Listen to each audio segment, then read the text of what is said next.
Assalamualaikum warahmatullahi wabarakatuh. Madayaw umayong gabi kaninyong tanan. Magandang gabi sa inyong lahat. Una na sa lahat, ialay natin ang pasasalamat sa Diyos para sa araw na ito.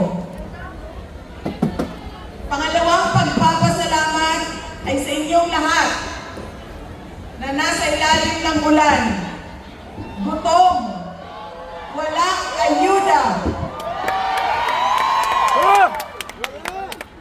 naipit sa traffic, hindi pumasok sa trabaho.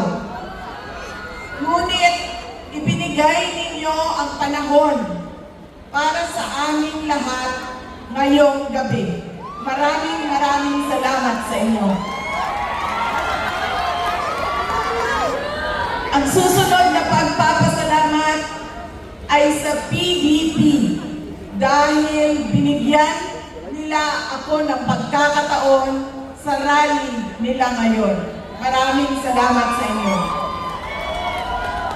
Ang sunod na pagpapasalamat ay mula kay Pangulong Rodrigo Duterte. Sa inyong pagmamahal, sa inyong patuloy na suporta at pagdarasal na siya ay maibalik dito sa ating bayan. Maraming salamat. Ang susunod na pagpapasalamat ay mula sa akin, sa patuloy ninyo na suporta sa akin at sa aking mga kasamahan sa opisina ng Pangalawang Pangulo. Maraming salamat. At ang huling pagpapasalamat ay mula sa aming pamilya. Dako kayo ang amuang utang makabubuton kaninyong tanan sa oportunidad na ginahatag ninyo kanamo na makaserbisyo sa atuang nasod. Daghang salamat. Ang pwesto na kinatagayuan ko ay hindi para sa akin. Ito ay para sa Pangulong Rodrigo Duterte.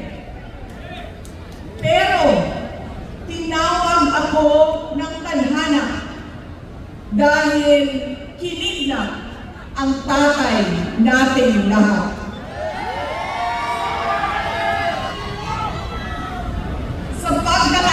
Ito, nakatayo ako sa entablado at humaharap sa inyo, hindi bilang kandidato. Ako si Inday Sara, isang botanteng nagmamahal sa ating bayan at natatakot para sa ating kinabukasan. Mga kaigsunan ko, iniibig ko ang Pilipinas. Iniibig ko kayong mga Pilipino.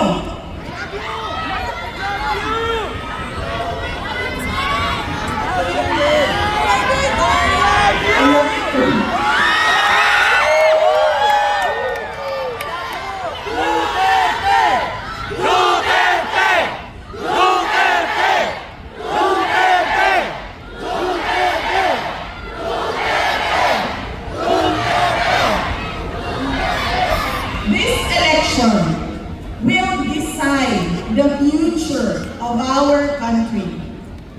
Ang boto ninyo ang magbibigay katiyakan kung maituloy ang pagbabago o tuloy-tuloy na lang tayo sa kapahamakan. Filipinos deserve better. Nagpapasalamat ako dahil nandito pa rin kayo at nakikinig sa akin sa kabila ng kaliwat kanan na paninira nila. In the past months, my name and my family's name have been dragged through the mud. I have repeatedly said it before. And I will say it again now. I am not the problem of this country.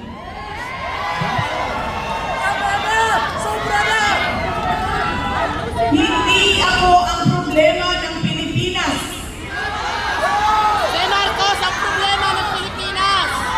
Hindi Duterte ang problema ng Pilipinas.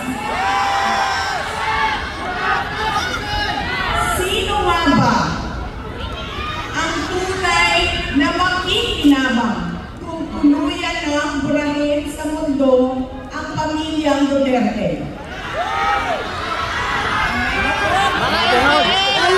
Hindi ang mga Pilipino. At kurap. Lalo nang hindi makikinabang ang mga biktima sa krimen, mga walang trabaho, mga naghihirap, o maging ang mga nagugutom. What we are witnessing is a systematic demolition job against political opponents that once dared to put the country first, even if it meant going against the most powerful interests in our homeland. Sa kasamaang palad, iniluklok natin ang isang leader na walang kakayahang maintindihan ang tunay na kalagayan ng mga Pilipino. Bakit kasi bangag? Bakit kasi bangag? At higit sa lahat, hindi kayang magdesisyon para sa kapakanan ng sambayanan. Under desire kasi! Bangag kasi. Pinagbabayaran natin ngayon ang pagpili ng maling leader. Nakikita natin ang lantaran at walang pakundangang paglabag sa ating saligang batas. Pinamumunuan din tayo ngayon ng isang taong patuloy pa rin tumatanggi, sumahilalim sa isang pampublikong hair follicle drug test. Bangag! Bakit kasi bangag? Takot! Takot. At nagsinungaling sa 20 pesos ang bigas. Lalo na po si Marcos! Ang masakit pa, nakuha nilang ikitlapin ang dating Pangulo. At dali-dalian nilang itinapon sa ibang bansa upang litisin ng mga dayuhan. Ngunit, higit pa sa mga kabiguang ito ay isang mas malalim na pambabastos at panginiinsulto sa ating mga Pilipino. Iniinsulto nila tayo sa paggamit ng ayuda upang bilhin ang boto ng mga tao. Ang ayuda ay hindi naman likas na masama. Sa katunayan, marami ang natulungan ito noong panahon ng pandemya.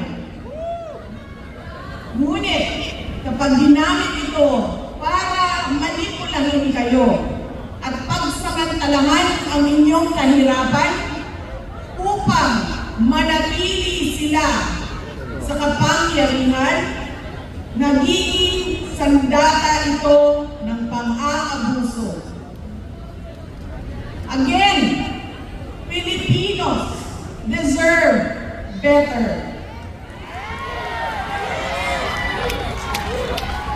We must return to long-term, concrete programs, not short-term dole-outs that are being abused by those in power. Ang kailangan ng Pilipino ay isang mabisang food security program. Isang programa na tutugon sa problemang pinakamalapit sa bituka, ang gutom. Ang kailangan ng Pilipino ay isang modernong hybrid education system na nakasandal sa pagtuturo ng disiplina at pagmamahal sa bayan. kailangan ng Pilipino ay isang tunay na universal healthcare system na tutugon araw-araw sa lahat ng health centers at hospitals at hindi lamang sa mga supporters ng politiko.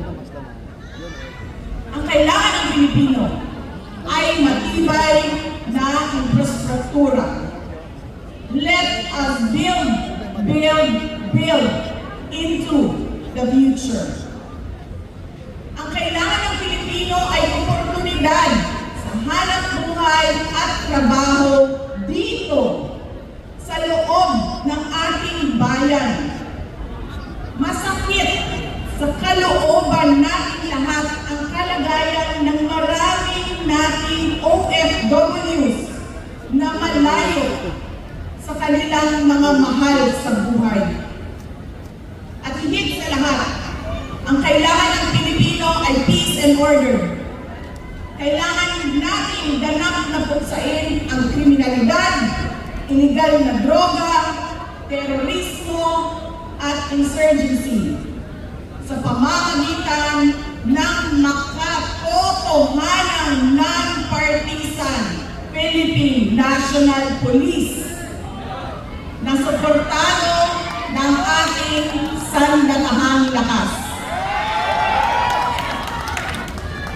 Kinahanglan undahon nato ang batasan sa pagpili sa mga kandidato na gikan sa political dynasty. Kining mga sikat na apelido nga magsayaw-sayaw na o magkanta sa atubangan. Right. Igo na magpakatok, undahon ang mga party list na gipanat niya sa mga dako.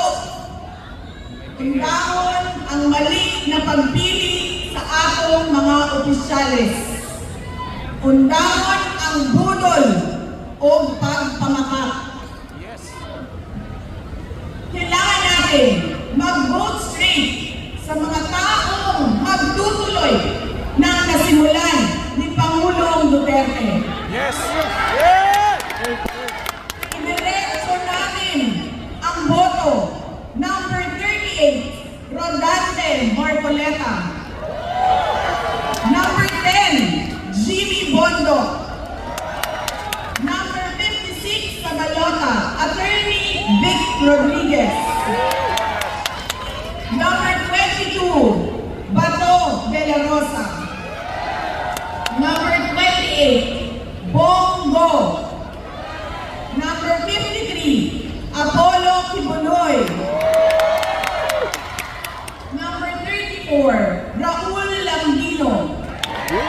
Number 30, Jamie Hinlo.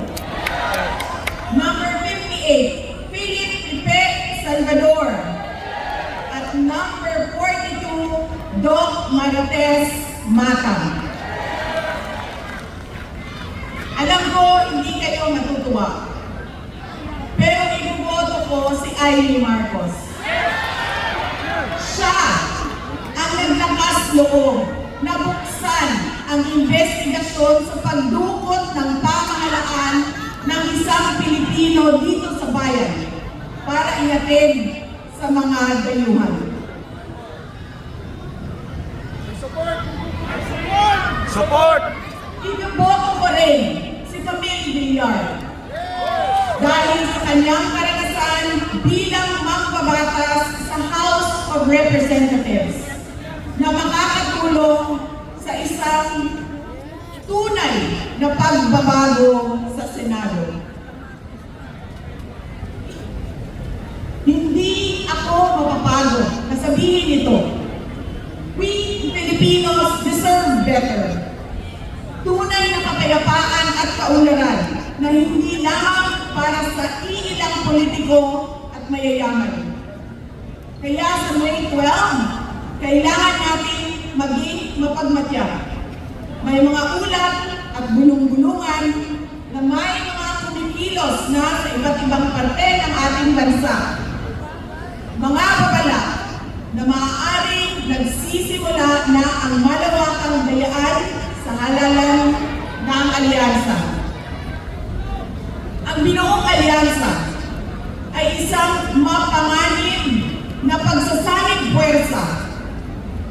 isang administrasyong walang kakayahan, mga elitistang liberal, at mga tinaguriang makabayan na ang tunay na hangarin ay manatiling mahirap ang taong bayan.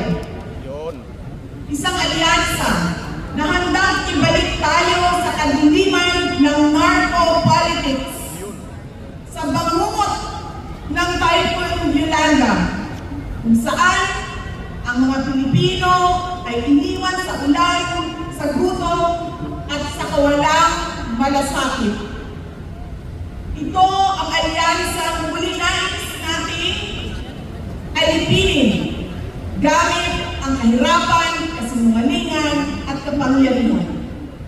Sa May 12, bumoto tayo ng may buong dangal. Bumoto tayo ng may tapang. Let us show the world that no amount of vote buying or cheating can suppress the fury burning in our hearts. Time and again, you have heard me say, God save the Philippines. Ngayong Lunes, bumoto tayo ng diretso. And let us all save the Philippines. Yes! Ako si Inday Sara Duterte, isang botante. Syukran.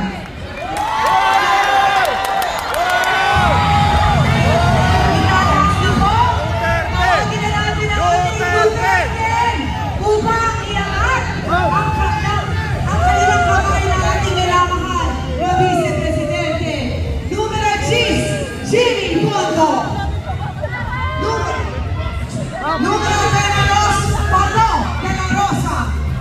Número